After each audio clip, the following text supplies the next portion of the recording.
Welcome to Business Ethics, gentlemen. Okay. We're going over the protocols for class, and I was going to have you guys tell me which day you're going to post, and then we're going to talk about sex, and then we'll be done. Okay. All right. You're going to post on Wednesday? I already did, but we can move it up to Thursday or Friday. No, what's a good day for you? Thursday, right? Every Thursday from 12 to 12:30. We're gonna do it, and then we're gonna. But okay, you're going to do it. Yes. But if you want to do it ahead of time, you can. That's fine. Yeah, All right. So Thursday, 12 to 12:30, you guys are going to work together, and even though the answers might be the same for the basic definition of questions, what are you going to do that's different? Different examples. Yeah, say like he has Nike, we have to do like Under Armour Or baseball. or like Or something baseball. else, another company. Another company, right, exactly. Okay. So then we were leading into definition of words, and then I said something, I asked you guys, if it's legal, is it ethical? No, yes, no. If it's legal, is something always ethical?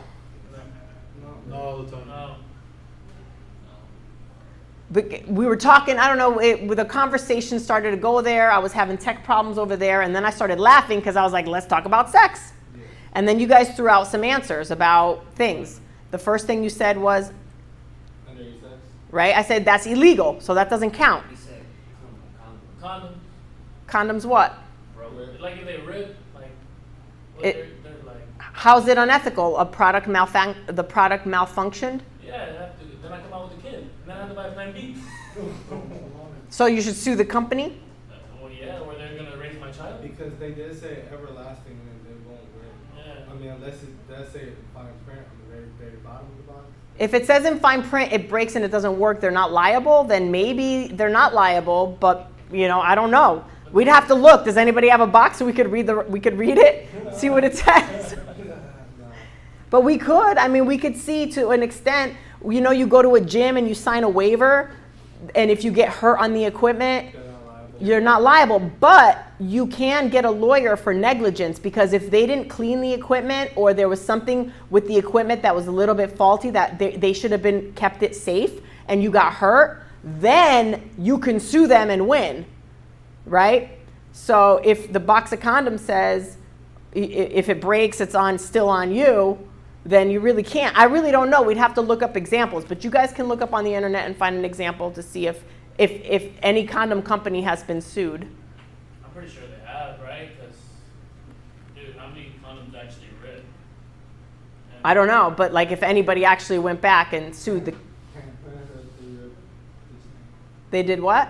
The cheap brands, they rip. Like the more expensive brands don't really rip. Okay. So then I don't know if anybody who actually sued. That'd be good if you guys could look it up and you could put it in your post. If it's in the fine print, who's Well, I'm reading. Well, I mean, we could go anywhere with this. We could go to abortion. We can go to raising a kid. We can go. I pulled it up. Plan B? I pulled up It's $50. just Trojan. I searched up Trojan and I'm reading like the back of the box, and it doesn't say anything about like it ripping or anything. It just says like what.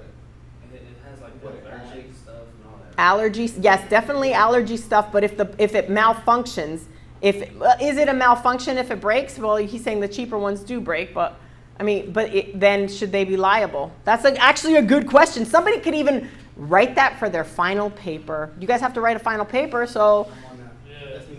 Called it. All right. he called it. He got it. Okay. Well, now we can move on to another. We can stay on topic because we actually didn't get to where I wanted us to get to when it comes to legal but not ethical. Go ahead. And also the condoms, like if you have them for so long, I heard like the air bubble inside of it like goes like.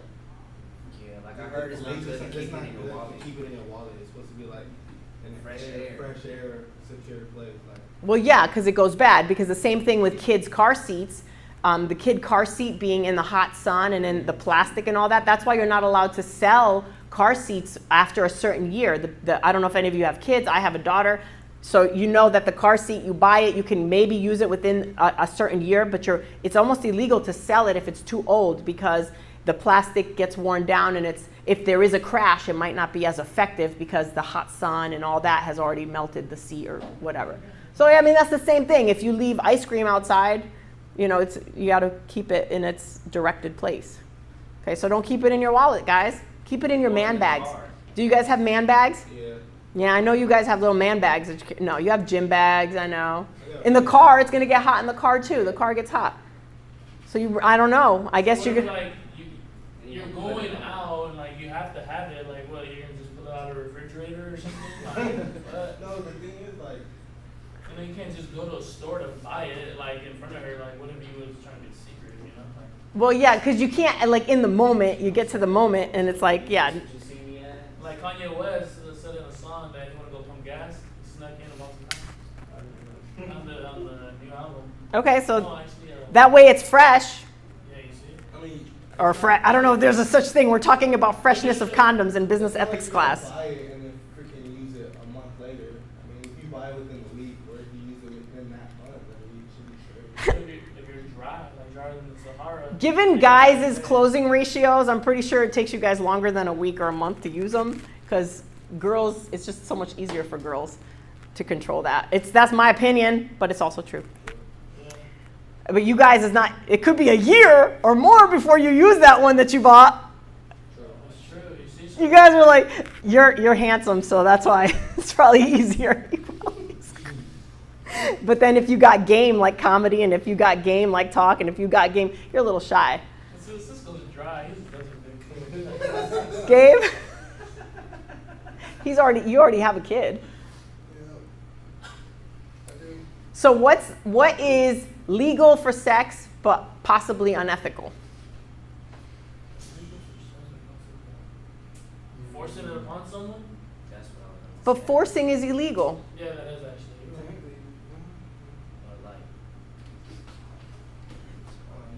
Hey, so yes, in class, we continue to talk about some cool things regarding sex and then onto other topics of how things are legal, how some things can be legal but not ethical, but you can't see that rest of class. We talked about, well, I'll just give you a hint and then you can comment below here what your thoughts are. When it comes to it being legal to have sex with a lot of people, but is it ethical? Well, I'll leave you with that question. Meaning like, to have like 12 boyfriends or to have like 12 girlfriends. Think about that. Like that's where I was saying it's legal but not ethical. And we didn't actually answer that. We didn't actually go into that in this class yesterday, but that's what I'm posing for the internet and for the online students. So go ahead, comment below. I know it's a fun subject, so let's talk about it. Happy today, happy every day. So in business, you can have multiple partners and be in multiple partnerships.